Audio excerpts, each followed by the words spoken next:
Hello everyone, welcome back to my channel. आज हम William Faulkner के जो most significant modern American novelist हैं और एक बहुत ही इम्पॉर्टेंट ऑथर हैं जो कि UPPGT, KVS, NVS, D triple SB और यूनिवर्सिटी एग्जामिनेशंस में इनके बारे में अक्सर क्वेश्चंस पूछे जाते हैं। और आज हम इनके जितने भी रिलेटेड क्वेश्चंस हैं उनको प्रैक्टिस करेंगे। तो चलिए मेरे इस सेशन में लास्ट तक बने रहिएगा और बहुत सारे क्वेश्चंस आप सॉल्व करिए मेरे साथ और एक भी क्वेश्चंस एग्ज़ाम में गलत ना हो। चलिए शुरू करते हैं। Faulkner got inspiration for writing novels from, किससे उनको इंस्पिरेशन मिला?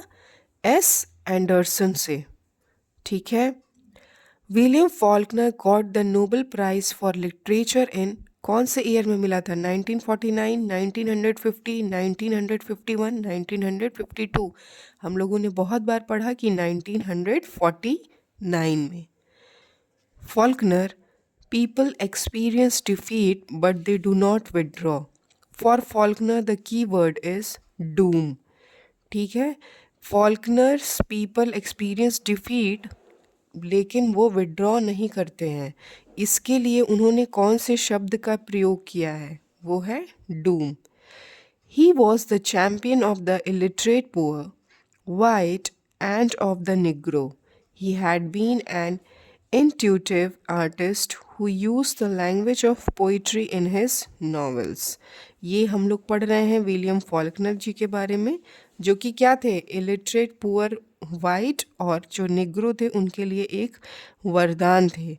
ये सबको क्या करते थे? सबको भावनाओं को समझते हुए ये नॉवेल्स और अपने प्लेस को लिखते थे।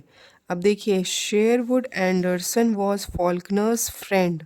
ठीक है, यहाँ पे इन्हीं का जिक्र हुआ है कि किससे इंस्पिरेशन मिला था इनको नॉवेल्स लिखने का। वो थे शेरवुड एंडरसन। इनके दोस्त तो थे but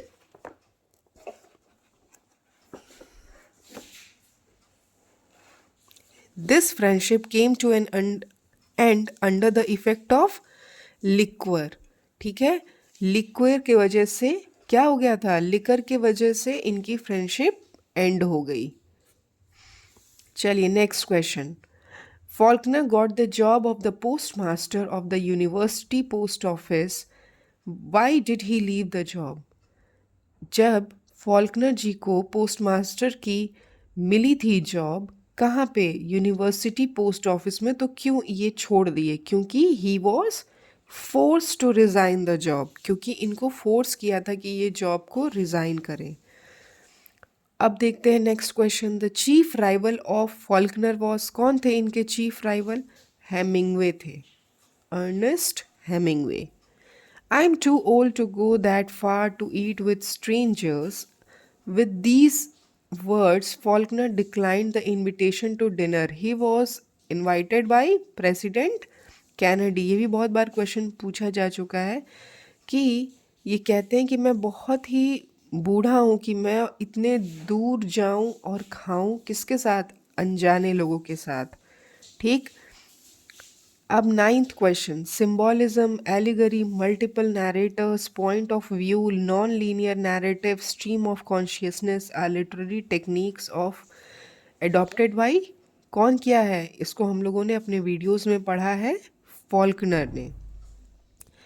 In Faulkner novels, Oxford is the model for the town of Jefferson and Lafayette County, which contains the town of Oxford is model for, किसके बारे में है ये his fictional योगना पटावा काउंटी के लिए।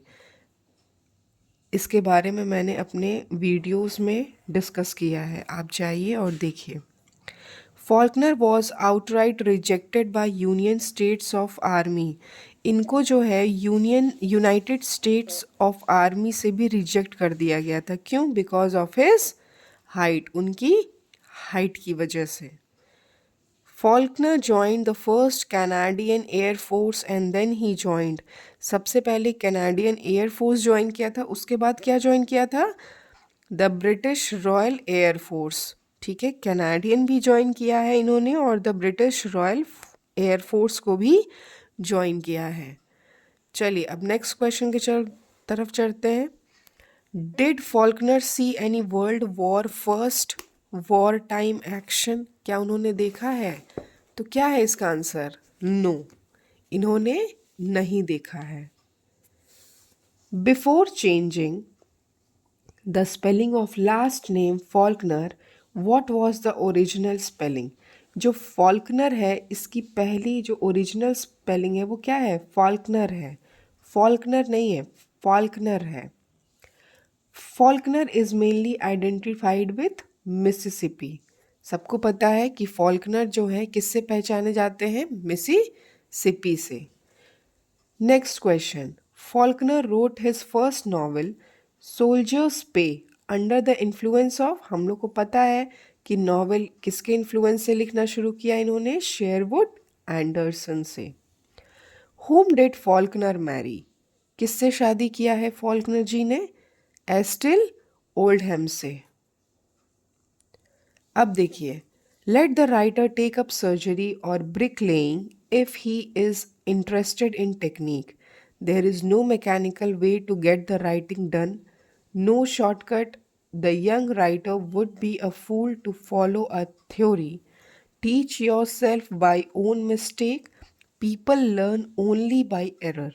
The good artist believes that nobody is good enough to give him advice. He has supreme vanity. No matter how much he admires the old writer, he wants to beat him. ये शब्द किसके हैं? Faulkner जी के, जो वो क्या कहना चाहते हैं कि अगर कोई भी राइटर वो ये सोचे कि मैं बहुत अच्छा करता हूँ या कोई शॉर्टकट है राइटिंग करने का, तो ऐसा कुछ भी नहीं है। आप जो है खुद को सिखा सकते हैं अपने ही मिस्टेक से। और यहाँ पे इन्होंने कहा है पीपल लर्न बाय एरर, और हम अपने गलतियों से ही सीखते हैं।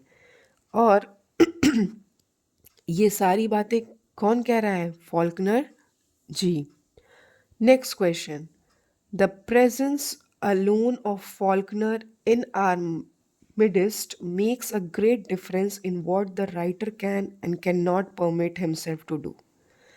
Nobody wants his mule and wagon stalled on the same track the Dixie Limited is roaring down. ये किसने कमेंट किया है फॉल्कनर जी के बारे में? फ्लैनरी ओ कोनर जी ने। अब जो सेंचुरी है इसको भी मैंने पढ़ाया है। इसमें इसको क्या कहा जाता है? Pulp fiction style novel. Which novel was characterized as an intrusion of Greek tragedy in pulp fiction by Andre Malraux? ये कौन कहा है? किसने कैरेक्टराइज्ड किया है कि जो है ये पल्प फिक्शन है? By Andre Malraux. कौन सा इनका ये नॉवेल है? सेंचुरी। चलिए अब नेक्स्ट क्वेश्चन की तरफ बढ़ते हैं, क्वेश्चन नंबर 22 की तरफ।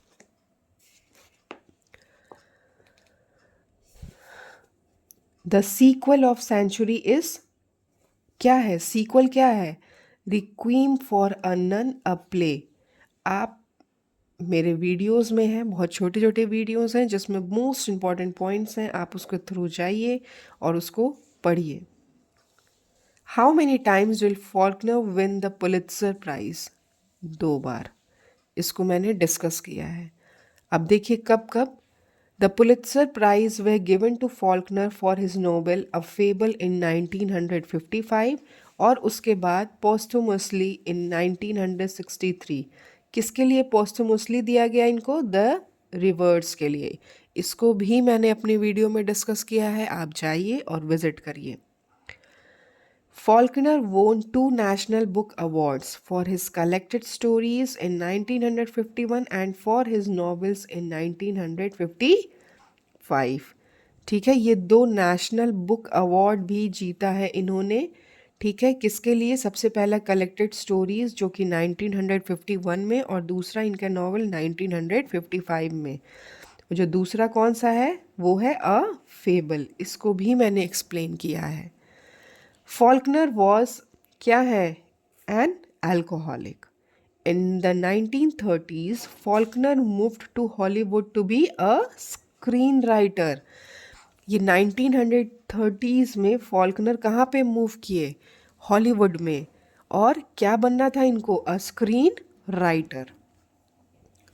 चलिए next question, what is the name of town where the family of Compson live in novel.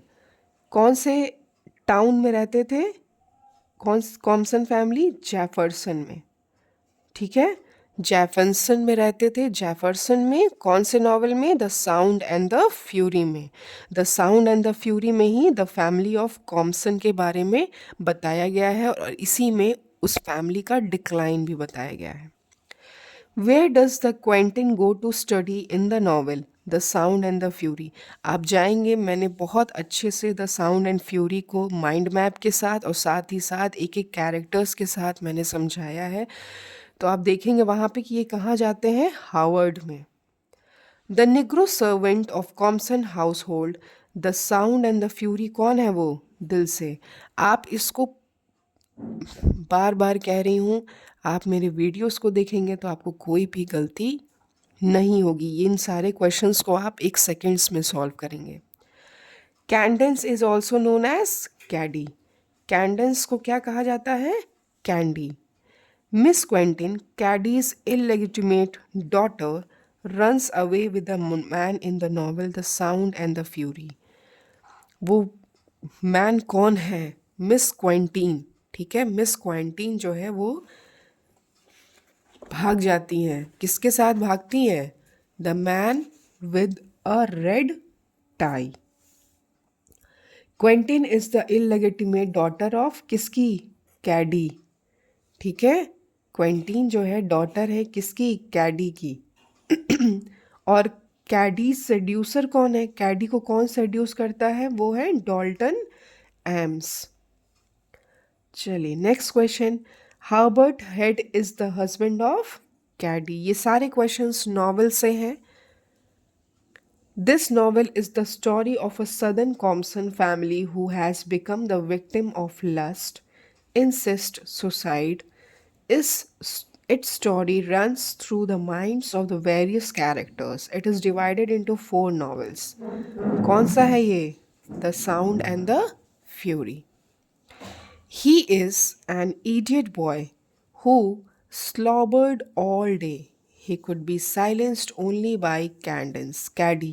कौन है वो, Benjamin. Who has passion for his sister in The Sound and Fury. Quentin. Who drowned himself on account of his sister's marriage. Quentin. ठीक है। Next question, who claimed for having incestuous relation with his sister Cadence. कौन है, Quentin. In the story, the sound and the fury is in chronological order. नहीं, ये non linear pattern में है, इसको भी मैंने समझाया है। अब देखिए next question, Mrs Compson feels a preference for. Miss Compson जो है इनको किसके लिए जो है फील हो रहा है प्रेफरेंस,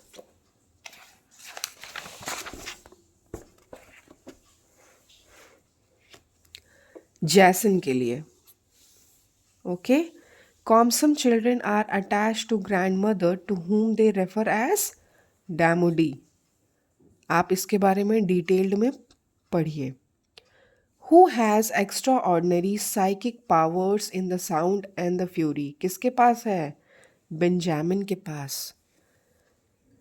जैसन ल्यूक्रिगस कॉम्सन third, Quentin Compson, Jason, Dilsey Gibson and Benjamin Benjy Compson appears in, पूछा जा रहा है कॉम्सन कहाँ पे अपीयर है, the sound and the fury novel में। और the sound and fury appeared in 1929। अब देखिए, I believe that man will not merely endure, he will prevail. ये बात किसने कही है, विलियम फॉल्कनर जी ने कही है। चलिए अब बढ़ते हैं अपने नेक्स्ट क्वेश्चन की तरफ.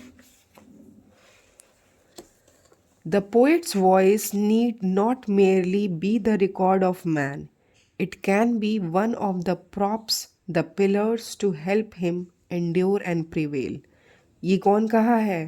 विलियम फॉल्कनर जी ने. Vision in Spring is a poetry collection of Faulkner. Vision in Spring is a poetry collection. ये बहुत ही important है. इनकी poetry collection है. कौन सी? Vision in Spring. Absalon is novel of Faulkner. ये भी बहुत important है. इसको भी explained किया है मैंने. Women will show pride and honor about almost anything except love. जो where does this line appear? किसमें है? एप्सलन में कि वुमेन जो है प्राइड और ऑनर सिर्फ किसी के लिए भी शो कर सकती हैं, बस लव के बजाय. Defeat with God is not defeat. Where does the line appear? ये जो लाइन है वो कहाँ अपीयर होती है? ये होती है द अनवैंक्विश्ड में. अब हमारा इस सेशन का लास्ट क्वेश्चन है. An artist is a creature driven by demons. Who said? ये कहाँ है? हमारे फॉल्कनर साहब जी ने कि an artist is a creature driven by demons. अब इसी के साथ हमारे 53 questions solve हो गए. And now we have revised almost 53 most important MCQs on William Faulkner, covering his biography, literary technique, theme, concern, fictional geography, and the major contribution to modern fiction. If you have understood these questions clearly, you are already well prepared for objective sections in competitive exams. Remember, Faulkner is not just about remembering novels, he is about understanding modernism, narrative complexity, psychological depth, and Southern culture history. Revise these questions at least twice before your examination and attempt mock tests to ensure retention and speed. Consistent revision and conceptual clarity will guarantee better performance. Keep learning, keep revising. Success in exams is always strategic. So, thank you and keep watching my videos.